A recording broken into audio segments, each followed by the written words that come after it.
আমি সপ্তম শ্রেণীর ভূগোল শিক্ষক বই থেকে পড়ছিলাম জলদূষণ, সপ্তম অধ্যায় পড়ছি। জলদূষণের সংক্ষিপ্ত প্রশ্ন উত্তর পড়ছিলাম, পেজ 129।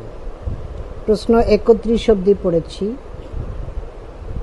এরপরে আরও জানো বক্সের ভেতরে আছে জলজ বাস্তুতন্ত্র, যে নিয়মতন্ত্রের মাধ্যমে কোনো জলজ পরিবেশে বসবাসকারী জীবজ ব্র্যাকেটে শ্যাওলা, ঝাঁঝি, প্ল্যাঙ্কটন, মাছ, ব্যাকটেরিয়া প্রভৃতি ও অজীবজ ব্র্যাকেটে জল, বায়ু, অক্সিজেন, কার্বন ডাইঅক্সাইড, CO2 আর O2 ইত্যাদি এটা ব্র্যাকেট ক্লোজড উপাদানগুলির পারস্পরিক আন্তঃক্রিয়া উদ্ভূত উপাদানের বিনিময় ঘটে ও সুষ্ঠু বসবাস নীতি গড়ে ওঠে, তাকে জলজ বাস্তুতন্ত্র বলে। এখানে ছবি দিয়েছে, নদীর ধারে পুরো প্লাস্টিক পড়ে রয়েছে, প্লাস্টিক দূষণ। এবারে টিকা লেখো। প্রশ্ন 1, প্লাস্টিক দূষণ। প্লাস্টিক একটি বহুল ব্যবহার্য সামগ্রী। এর প্রভাবে পরিবেশ বিভিন্নভাবে দূষিত হয়। যেমন 1, রাস্তায় ফেলে দেওয়া প্লাস্টিক নর্দমার জলপ্রবাহে বাধা সৃষ্টি করে, ফলে ওই জল জমে মশার উপদ্রব বাড়ে। 2, পুকুর বা ছোটোখাটো জলাশয়ে প্লাস্টিক ভাসতে থাকলে সূর্যালোক জলের মধ্যে প্রবেশ করতে পারে না। এর ফলে জলে বসবাসকারী উদ্ভিদ ও প্রাণী মারা যায়। 3, প্লাস্টিক দ্রব্য নদীতে জমে নদীর স্বাভাবিক গতিপথে বাধা দান করে, ফলে জল জমে জৈব বস্তু পচে দুর্গন্ধ ছড়ায়। এরপরে বক্সের ভেতরে আছে আরও জানো। প্লাস্টিককে মাটিতে ফেলে রাখলে দেখবে তা মাটির সঙ্গে মিশে যাচ্ছে না। এমন হয় কেন বলতে পারবে? আসলে প্লাস্টিক কার্বনের পলিমার যৌগ থেকে তৈরি হয়। সামান্য অক্সিজেন গ্যাসের প্রভাবে উচ্চ চাপে 200 ডিগ্রি সেন্টিগ্রেড থেকে 300 ডিগ্রি সেন্টিগ্রেড উষ্ণতায় ইথিলিনকে উত্তপ্ত করলে বহু সংখ্যক ইথিলিন অণু পরস্পর যুক্ত হয়ে পলিথিন তৈরি হয়। কার্বনের এই পলিমার যৌগ কখনোই অন্যান্য উপাদানের সঙ্গে মিশতে পারে না। 2 নম্বর, কলেরা। 4টে কলমে দিয়েছে কলেরা। প্রথমটা জলবাহিত রোগ, কলেরা, নিচে কলেরা। জলবাহিত রোগের প্রকৃতি, নিচে ব্যাকটেরিয়া ঘটিত জলবাহিত রোগ। তারপরের কলম জলবাহিত রোগের জীবাণু, ভিব্রিও কলেরি, VIBRIO CHOLERAE। তারপরে রোগের লক্ষণসমূহ। 1, এই রোগে বারবার জলের মতো পাতলা পায়খানা ও বমি হয়।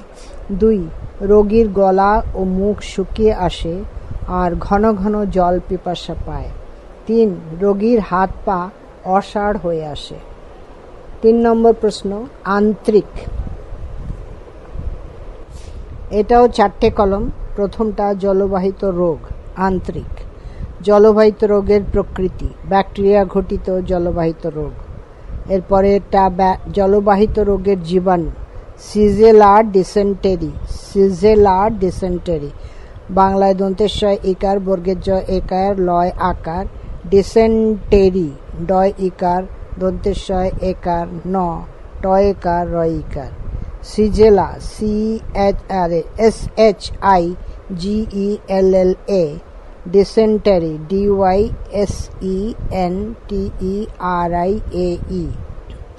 আর রোগের লক্ষণসমূহ। 1, আন্ত্রিক রোগে পাকস্থলীর গাত্রে প্রদাহ শুরু হয়। 2, পেট ব্যথা, বমি, উদরাময় দেখা যায়। 3, দেহের তাপমাত্রা বৃদ্ধি পায় অর্থাৎ জ্বর আসে। 4, বারবার পাতলা ও রক্ত মিশ্রিত পায়খানা হয়। প্রশ্ন 4, আমাশয়। সেরকম 4টে কলম। জলবাহিত রোগ, তারপরে জলবাহিত রোগের প্রকৃতি, জলবাহিত রোগের জীবাণু, রোগের লক্ষণসমূহ, 4টে কলম। জলবাহিত রোগের নিচে আমাশয়। জলবাহিত রোগের প্রকৃতি, প্রোটোজোয়া ঘটিত জলবাহিত রোগ। জলবাহিত রোগের জীবাণু, অ্যান্টামিবা হিস্টোলাইটিকা, ENTAMOEBA HISTOLYTICA। রোগের লক্ষণসমূহ: 1. আমাশয় রোগের প্রথম পর্যায়ে বদহজম, অম্বল ও উদরাময় দেখা দেয়। 2. পায়খানার সাথে পিচ্ছিল শেষমা বেরোয়। 3. মাঝে মাঝে পেট ব্যথা হয় ও মলের সঙ্গে রক্ত বের হয়। এবারে পেজ 130। প্রশ্ন 5, হেপাটাইটিস। আবার 4টে কলম। প্রথমটা জলবাহিত রোগ, তারপরে জলবাহিত রোগের প্রকৃতি, জলবাহিত রোগের জীবাণু, রোগের লক্ষণসমূহ। জলবাহিত রোগের তলায় হেপাটাইটিস। জলবাহিত রোগের প্রকৃতি, ভাইরাস ঘটিত জলবাহিত রোগ। জলবাহিত রোগের জীবাণু, hepatitis B virus. Hepatitis HEPATITIS, B, capital B, তারপরে ভাইরাস। রোগের লক্ষণসমূহ: 1. এই রোগের সংক্রমণ ঘটলে রোগীর বমি বমি ভাব লক্ষ্য করা যায়, ক্ষুধা-মান্দ্য দেখা দেয়। 2. মাঝে মাঝে পেট ব্যথা করে। 3. মূত্রের রং গাঢ় হলুদ হয় এবং রোগী ধীরে ধীরে দুর্বল হতে শুরু করে। প্রশ্ন 6, মিনামাটা ব্যাধি। 1955 খ্রিস্টাব্দে জাপানের চিশো, চয় ইকার দন্তেশয় ওকার, চিশো কর্পোরেশনের অধীনস্থ রাসায়নিক কারখানা থেকে নির্গত পারদযুক্ত বর্জ্য জল মিনেমাটা উপসাগরে এসে মেশে। খুব স্বাভাবিকভাবেই সামুদ্রিক মাছের দেহে এই পারদ সংক্রামিত হয়। মানুষেরা এই মাছ খাওয়ায় মাছের দেহস্থ বিষাক্ত পারদ মানব দেহে প্রবেশ করে। পারদের বিষক্রিয়াজনিত এই রোগকে মিনামাটা বলে। এই ব্যাধির লক্ষণগুলি হল: 1. হাত পায়ের অসাড় হওয়া। 2. মস্তিষ্ক বিকৃতি। 3. পেশির দুর্বলতা। 4. প্যারালিসিস। এর প্রভাবে প্রায় 1784 জনের প্রাণহানি ঘটেছিল এবং 2265 জন এই রোগের শিকার হয়। প্রশ্ন 7, টাইফয়েড। প্রকৃতি: টাইফয়েড এক প্রকার জলবাহিত ব্যাকটেরিয়া ঘটিত রোগ। জীবাণু: টাইফয়েড রোগের জন্য দায়ী ব্যাকটেরিয়ার নাম সালমোনেলা টাইফি, দন্তেশয় আকার ল, ময় ওকার, নয় একার লয় আকার, টয় আকার ই, ফয় হর্ষইকার। লক্ষণ: এই রোগের লক্ষণগুলি হল: 1. এই রোগে উদরাময়, বমি ও পেট ব্যথা লক্ষ্য করা যায়। 2. রোগীর দীর্ঘস্থায়ী জ্বর হয়। দেহের তাপমাত্রা থাকে 104 ডিগ্রি ফারেনহাইট থেকে 105 ডিগ্রি ফারেনহাইট। 3. মাথায় যন্ত্রণা হয়। শরীর অত্যন্ত দুর্বল হয়ে পড়ে। প্রশ্ন 8, আর্সেনিক দূষণ। কূপ ও নলকূপের মাধ্যমে মাত্রাতিরিক্ত ভৌম জল উত্তোলনের ফলে জলস্তরের ফাঁকা স্থানে বায়ু প্রবেশ করার ফলে মাতৃশিলার আর্সেনিক মৌলের সঙ্গে বিক্রিয়া করে বিষাক্ত আর্সেনিক যৌগ উৎপন্ন হয় এবং ভৌম জলে দ্রবীভূত হয়ে যে জলদূষণ ঘটে তাকে আর্সেনিক দূষণ বলে। পশ্চিমবঙ্গের গঙ্গার পূর্ব তীরবর্তী কিছু অঞ্চলে পানীয় জলে আর্সেনিক দূষণ ভয়াবহ আকার নিয়েছে। ব্যুরো অফ ইন্ডিয়ান স্ট্যান্ডার্ডের মতানুযায়ী লিটার প্রতি পানীয় জলে আর্সেনিকের মাত্রা 0.05 মিলিগ্রামের বেশি হওয়া উচিত নয়। প্রশ্ন 9, পশ্চিমবঙ্গের আর্সেনিক দূষণ প্রভাবিত অঞ্চলসমূহ। পশ্চিমবঙ্গে গাঙ্গেয় বদ্বীপ অঞ্চলে উত্তর 24 পরগনা, দক্ষিণ 24 পরগনা, নদিয়া, হুগলি, হাওড়া, মালদা ও বর্ধমান জেলায় ভূগর্ভস্থ জলে বেশি মাত্রায় আর্সেনিক পাওয়া যাচ্ছে, যা বিশ্ব স্বাস্থ্য সংস্থা WHO দ্বারা নির্ধারিত নিরাপদ মাত্রার তুলনায় অনেক বেশি। পশ্চিমবঙ্গে আর্সেনিক প্রভাবিত অঞ্চল। এবারে পশ্চিমবঙ্গের ম্যাপ দিয়েছে। আর্সেনিক প্রভাবিত অঞ্চল মালদা, মুর্শিদাবাদ, নদিয়া, উত্তর 24 পরগনা। এরপরে পশ্চিমবঙ্গে আর্সেনিক দূষিত অঞ্চল, জেলা, প্রভাবিত ব্লকের সংখ্যা, প্রভাবিত গ্রামের সংখ্যা। জেলা 1 নম্বর মালদা, প্রভাবিত ব্লকের সংখ্যা 7, প্রভাবিত গ্রামের সংখ্যা 229। 2 মুর্শিদাবাদ, প্রভাবিত ব্লকের সংখ্যা 18, প্রভাবিত গ্রামের সংখ্যা 354। এরপরে 131। 3 নম্বর নদিয়া, প্রভাবিত ব্লকের সংখ্যা 17, প্রভাবিত গ্রামের সংখ্যা 541। 4 নম্বর 24 পরগনা উত্তর, ব্লকের সংখ্যা 19, প্রভাবিত গ্রামের সংখ্যা 472। 5 নম্বর 24 পরগনা দক্ষিণ 24 পরগনা, ব্লকের সংখ্যা, প্রভাবিত ব্লকের সংখ্যা 9, প্রভাবিত গ্রামের সংখ্যা 409। 6 হাওড়া, প্রভাবিত ব্লকের সংখ্যা 2, প্রভাবিত গ্রামের সংখ্যা 4। হুগলি, প্রভাবিত ব্লকের সংখ্যা 1, প্রভাবিত গ্রামের সংখ্যা 18। বর্ধমান, প্রভাবিত ব্লকের সংখ্যা 2, প্রভাবিত গ্রামের সংখ্যা 38। মোট প্রভাবিত ব্লকের সংখ্যা হচ্ছে 75 আর গ্রামের সংখ্যা হচ্ছে 2065। উৎস arsenic pollution in West Bengal by doctor Elangovan and ML Chakla, এরা এইগুলো বার করেছে।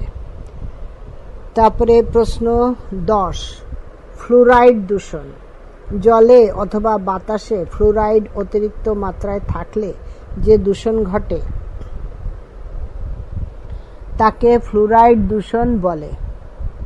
প্রতি লিটার জলে 1 মিলিগ্রামের বেশি ফ্লুরাইড থাকলে সেই জলকে দূষিত জল হিসেবে গণ্য করা হয়।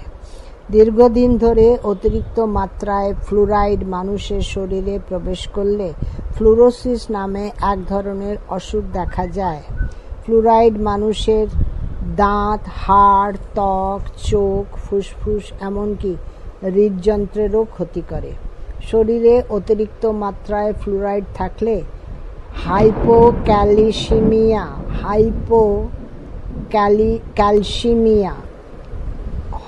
হয় আকার ই, পয়কার, কয় দফলা আকার, ল, তালিবস্বয় ইকার, ময় ইকার, অন্তস্তয় আকার। হাইপোক্যালসিমিয়া নামে ক্যালসিয়ামের ঘাটতিজনিত এক প্রকার ব্যাধির সৃষ্টি হয়। এরপরে ব্যাখ্যামূলক উত্তরভিত্তিক প্রশ্ন। প্রশ্ন মান 5। নিচের প্রশ্নগুলির 9-10টি বাক্যে উত্তর দাও। প্রশ্ন 1, জলদূষণের উৎসগুলি আলোচনা করো। নানা কারণে জল দূষিত হতে পারে। 1, শিল্প কারখানা থেকে নির্গত বর্জ্য, পেট্রো রাসায়নিক, প্লাস্টিক, জ্বালানি শিল্প বা খনিজ তেল পরিশোধন শিল্প থেকে নির্গত শিল্পজাত আবর্জনা, বর্জ্য ব্র্যাকেটে তামা, সীসা, ক্রোমিয়াম, ক্যালসিয়াম, দস্তা প্রভৃতি ধাতু, সালফার ঘটিত জৈব ও অজৈব যৌগ, ফসফরাস ও ফ্লুরিন জাতীয় রাসায়নিক পদার্থ কারখানা থেকে নির্গত হয়ে জলদূষণ ঘটায়। 2 নম্বর, গৃহস্থালির বর্জ্য থেকে দূষণ। বাড়ির অব্যবহৃত আনাজের খোসা, খাবারের অংশ, ডিটারজেন্ট, সাবান, শৌচাগারের মলমূত্র, গৃহ পরিষ্কারের কীটনাশক প্রভৃতি নিকাশি নালার মাধ্যমে নদীতে পড়ে বা জলাশয়ে মেশে। এছাড়া চিকিৎসা কেন্দ্র, বাজার, হাসপাতাল থেকে উৎপন্ন জৈব ও অজৈব বর্জ্যও জলকে দূষিত করে। 3 নম্বর, কৃষিক্ষেত্র থেকে দূষণ। কৃষিক্ষেত্রে ব্যবহৃত রাসায়নিক সার, কীটনাশক, আগাছা থেকে উৎপন্ন নাইট্রেট, ফসফেট, পটাশ প্রভৃতি রাসায়নিক পদার্থ জলকে দূষিত করে। সারের মধ্যে থাকা নাইট্রেট শিশুদের মস্তিষ্কে রক্ত সঞ্চালনে অসুবিধার সৃষ্টি করে। এবং এটি ক্যান্সারের কারণ। 4. খনিজ তেল থেকে দূষণ। সমুদ্রে তৈলবাহী জাহাজের দুর্ঘটনা, জাহাজ, স্টিমার, যন্ত্রচালিত নৌকার পোড়া তেল, মোবিল, তৈলবাহী পাইপ ইত্যাদি ফেটে যাওয়ার জন্য সমুদ্র এবং নদীর জলে মিশে জল দূষিত করে। 5. জলে তাপীয় দূষণ। বিভিন্ন আণবিক শক্তি উৎপাদক কেন্দ্র, তাপবিদ্যুৎ কেন্দ্র ও বিভিন্ন শিল্পের যন্ত্রাংশ শীতলীকরণের জন্য প্রচুর জল প্রয়োজন হয়। এই উত্তপ্ত জল নদী, সমুদ্র ও ভূমিভাগে পড়লে জলের বাস্তুতান্ত্রিক পরিবর্তন ঘটে ও জীবকুলের সমূহ ক্ষতি হয়। এছাড়া আর্সেনিক দূষণের কারণে এবং বায়ু দূষণের কারণেও জল দূষিত হয়। প্রশ্ন 2. জলদূষণের ফলাফল আলোচনা করো। জলদূষণের ফলাফলগুলি নিম্ন। 4. পাখিদের ওপর প্রভাব। সমুদ্রের জলে খনিজ তেল পড়লে প্রচুর মাছ এবং ওই মাছের ওপর নির্ভরকারী পাখিদের খুব ক্ষতি হয়। বিগত উপসাগরীয় যুদ্ধে কয়েক লক্ষ সামুদ্রিক পাখির মৃত্যু হয়। পেজ 132। প্রশ্ন 3. জলদূষণ রোধে প্রয়োজনীয় ব্যবস্থাগুলি কি কি? জলদূষণ রোধ করার জন্য বা এর ক্ষতিকর প্রভাব থেকে রক্ষা পাওয়ার জন্য নিম্নলিখিত ব্যবস্থা গ্রহণ করা প্রয়োজন। 1. কারখানার বর্জ্য নদীতে বা সাগরে না ফেলা। কারখানার বর্জ্য নদীতে ফেলার আগে বিজ্ঞানসম্মত উপায়ে পরিশোধনের মাধ্যমে তাকে দূষণমুক্ত করা প্রয়োজন। 2. পয়ঃপ্রণালীর জলের পরিশোধন। নর্মদার ও পয়ঃপ্রণালীর নোংরা জল নদীতে ফেলার আগে শোধন করা দরকার। 3. তৈলবাহী জাহাজের সুরক্ষা। তৈলবাহী জাহাজ থেকে সমুদ্রে বা নদীতে যাতে তেল না পড়ে সেদিকে সজাগ দৃষ্টি রাখা প্রয়োজন। 4. পুকুর ও ডোবাকে আবর্জনা মুক্ত রাখা। পুকুর ও ডোবাকে কচুরিপানা মুক্ত রাখা প্রয়োজন। বর্ষার আগে পুকুরের ধারগুলি আগাছা মুক্ত করা প্রয়োজন। 5. জলাশয়কে পরিষ্কার রাখা। যেসব জলাশয়ের জল জনসাধারণ ব্যবহার করে সেগুলিতে কাপড় ধোয়া, সাবান মাখা, গবাদি পশু স্নান করানো প্রভৃতি বন্ধ রাখতে হবে। 6. কৃষিজমিতে জৈব কীটনাশকের ব্যবহার। কৃষিজমিতে রাসায়নিক সার ও কীটনাশকের ব্যবহার কমাতে হবে। 7. ফসফেটবিহীন ডিটারজেন্ট ব্যবহার। জামা কাপড় কাচার ডিটারজেন্ট পাউডারকে ফসফেট মুক্ত করতে হবে, এতে জলদূষণের পরিমাণ কমবে। 8. পরিকল্পিত নিকাশি ব্যবস্থা। পানীয় জলের উৎস এবং নিকাশি ব্যবস্থার মধ্যে যথেষ্ট দূরত্ব থাকা প্রয়োজন। 9. কুলিং টাওয়ার ব্যবহার। যেসব শিল্পে প্রচুর জল প্রয়োজন হয় তাদের নিজস্ব জলাশয় নির্মাণ করতে হবে এবং এই জল যাতে ঠান্ডা করে বারবার ব্যবহার করা যায় সেদিকে নজর দিতে হবে। বোধমূলক প্রশ্ন। প্রশ্নমান 1, 2 কিংবা 3। 1. আমি ধাতু শোধন কারখানার উপজাত দ্রব্য জলদূষণ ঘটাই। আমি কে? সীসা। 2. আমি এক বিশেষ প্রক্রিয়া যার মাধ্যমে জলাশয়ে শ্যাওলার পরিমাণ বৃদ্ধি ঘটে ও জলাশয় ধ্বংস হয়। আমি কে? ইউট্রোফিকেশন। 3. আমি একটি বিষ ইউট্রোফিকেশন প্রক্রিয়ায় সৃষ্টি হই। আমি কে? স্ট্রিকনিন। 4. আমি একটি ধাতব মৌল ব্ল্যাকফুট রোগ ঘটাই। আমি কে? আর্সেনিক। 5. আমি একটি জীবাণু কলেরা রোগ সৃষ্টি করি।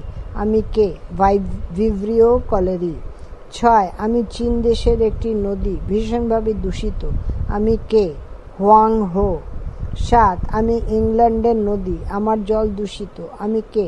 টেমস। 8. আমি একটি রাসায়নিক পদার্থ জল বিশুদ্ধ করি। আমি কে? ক্লোরিন। 9. আমি একটি গাছ জলের ময়লাকে থিতানোতে সাহায্য করি। আমি কে? শিম্বগোত্রীয় উদ্ভিদ। 10 আমি একটি রাসায়নিক পদার্থ ফ্লুরোসিস রোগ ঘটাই, আমি কে? ফ্লোরাইড। 11 আমি একটি ধাতু ইটাই রোগ ঘটাই, আমি কে? ক্যাডমিয়াম। 12 আমি একটি ধাতু মিনেমাটা রোগ ঘটাই, আমি কে? পারদ। 13 আমি একটি জলদূষণ পদ্ধতি, আমি স্ট্রিকনিন বিষ তৈরি করি, আমি কে? 13 ইউট্রোফিকেশন।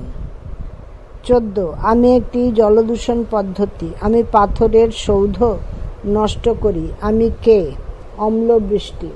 15 আমি একটি জলদূষণ পদ্ধতি, আমার জন্য জলাশয়ে শ্যাওলার পরিমাণ ও জীবেদের অক্সিজেনের চাহিদার বৃদ্ধি ঘটে, আমি কে?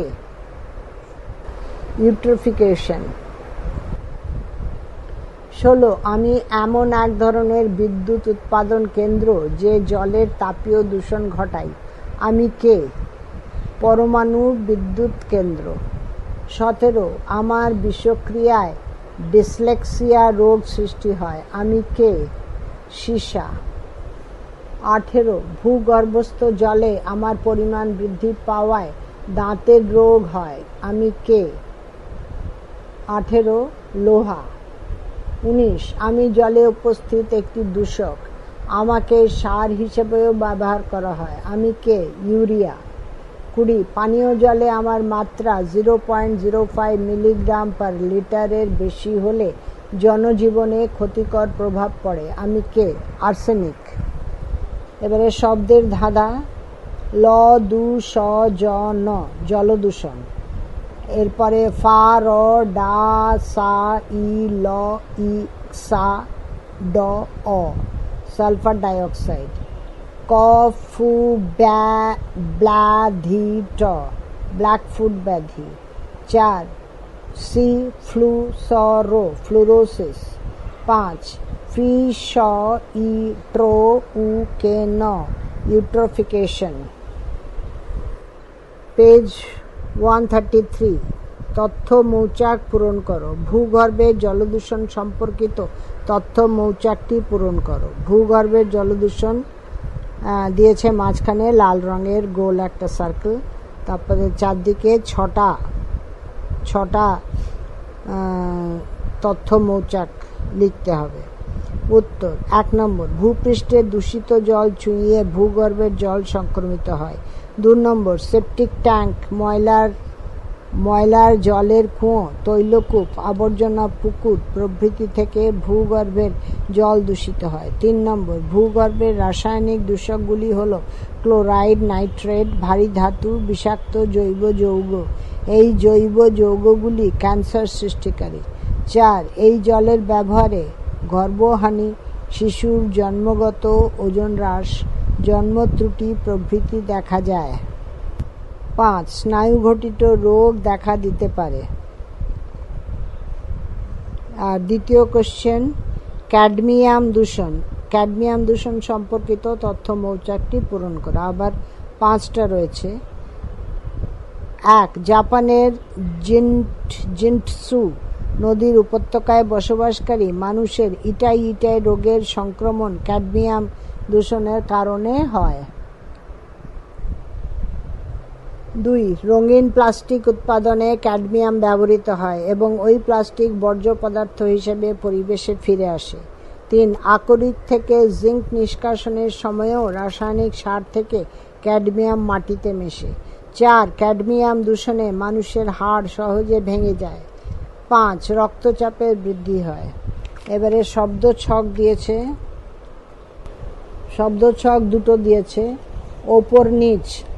1 আর্সেনিক দূষণে মানবের দেহের সংক্রান্ত একটি অঙ্গ ফুসফুস। 2 জলদূষণের একটি ভাইরাস গঠিত রোগ টাইফয়েড। পাশাপাশি দিয়েছে 3 নম্বরে জলদূষণ সৃষ্ট একটি যকৃতের রোগ হেপাটাইটিস। 4 পরিপোষক দূষণে জলে যে যৌগের পরিমাণ বেড়ে যায় ফসফেট। 5 অম্ল বৃষ্টি অ্যাসিড বৃষ্টি। তারপর 2 নম্বর ওপর নিচের সূত্র, এক প্রকার জলদূষণ যা মেলানোসিস রোগ সৃষ্টি করে আর্সেনিক। 2 পারদ দূষণে সৃষ্ট রোগ মিনামাটা। পাশাপাশিতে 3 নম্বরে কীট পোকা ধ্বংসকারী বিষ কীটনাশক। 4 ক্যাডমিয়াম দূষণের শ্রেষ্ঠ রোগ ব্যাধি ইটাই। Next page 134। আঞ্চলিক সমীক্ষা। শিক্ষার্থীর নাম, যা একটা নাম দিয়েছে সুমনা মণ্ডল, শ্রেণী সপ্তম, বিভাগ খ, রোল নম্বর দিয়েছে 12, বিদ্যালয়ের নাম বসিরহাট হাই স্কুল, বিষয় ভূগোল, একক হচ্ছে পার্শ্ববর্তী অঞ্চলের সমীক্ষা। সমীক্ষাপত্রের সময়কাল 2014। প্রশ্ন উত্তর। পানীয় জলের উৎস কি? নলকূপ। পানীয় জলের প্রকৃতি কিরূপ? ঘোলাটে ভাব। 3 গত 3 বছরে কেউ ডায়রিয়ায় ভুগেছে কি? হ্যাঁ। 4 বাড়ির ময়লা কোথায় ফেলা হয়? যত্রতত্র। 5 বাড়িতে সাবান ব্যবহারের পরিমাণ কেমন? বেশি। 6 পুকুরের জলে গবাদি পশু স্নান করানো হয় কি? হ্যাঁ। 7 চাষে কোন প্রকার সার ব্যবহার করা হয়? সব প্রকার। 8 জলশোধন করার ব্যবস্থা আছে কি? না। এবারে জলাশয় সংলগ্ন ভূমির প্রকৃতি। জলাশয়ের নাম গোবিন্দপুর সাতভাই পুকুর। পাড়ের দূষণকারী পদার্থের নাম প্লাস্টিক। জলাশয়ের অবস্থান গ্রামের মাঝখানে। সমীক্ষার তারিখ 9/1/2013। সময় সকাল 10টা। জলাশয় প্রাকৃতিক না কৃত্রিম? কৃত্রিম। জলাশয়ের আকার মাঝারি। জলাশয়ের পাড়ের অবস্থা ভাঙা। পাড়ের দূষণকারী পদার্থের নাম প্লাস্টিক। পার্শ্ববর্তী অঞ্চল থেকে নর্দমার প্রবেশ নেই। মানুষের ঘরবাড়ি 50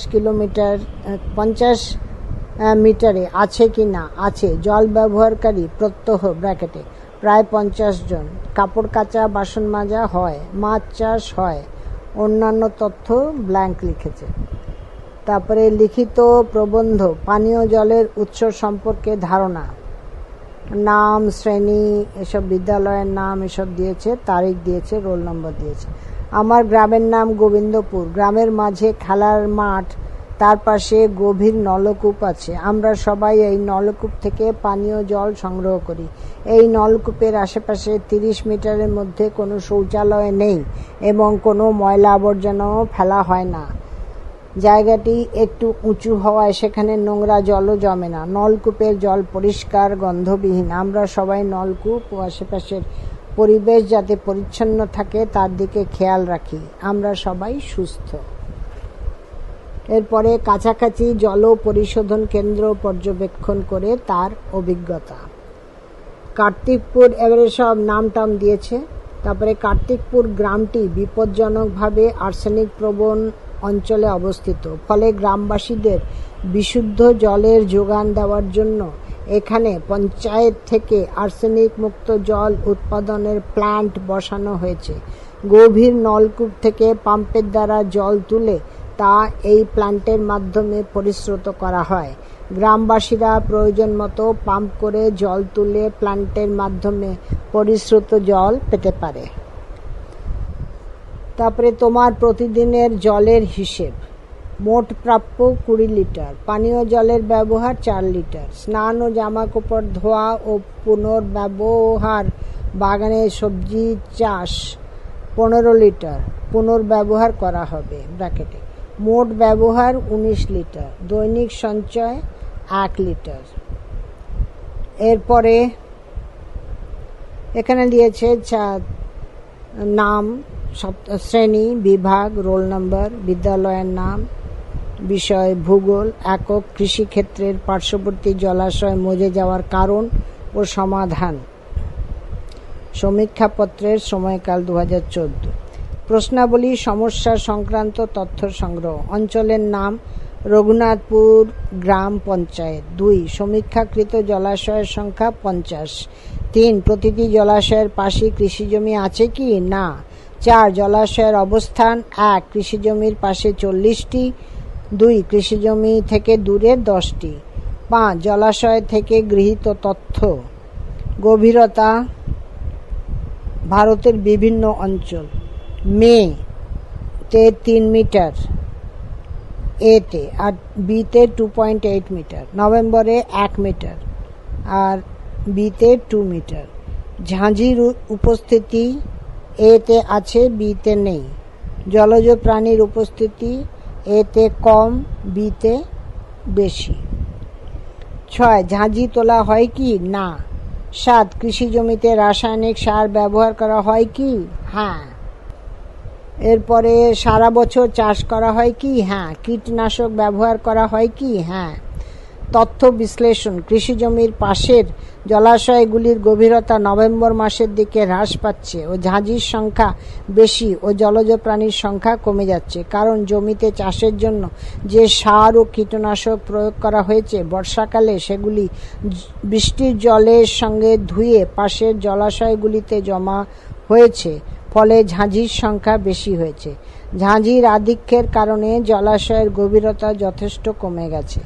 অপরদিকে কৃষিজমি থেকে দূরে অবস্থিত জলাশয়গুলিতে ঝাঁঝির সংখ্যা কম, জলজ প্রাণীর সংখ্যাও বেশি। সমাধান: জমিতে রাসায়নিক সার ও কীটনাশকের পরিমাণ কমাতে হবে ও ঝাঁঝি নিয়মিত পরিষ্কার করতে হবে। কৃতজ্ঞতা স্বীকার: এই পরিকল্পনার জন্য ভূগোল শিক্ষক মহাশয়ের কাছে কৃতজ্ঞ। এই 7ম অধ্যায় এখানেই শেষ হলো। এরপরে 8ম অধ্যায় মাটি দূষণ, এটা পরের ফাইলে পড়ছি।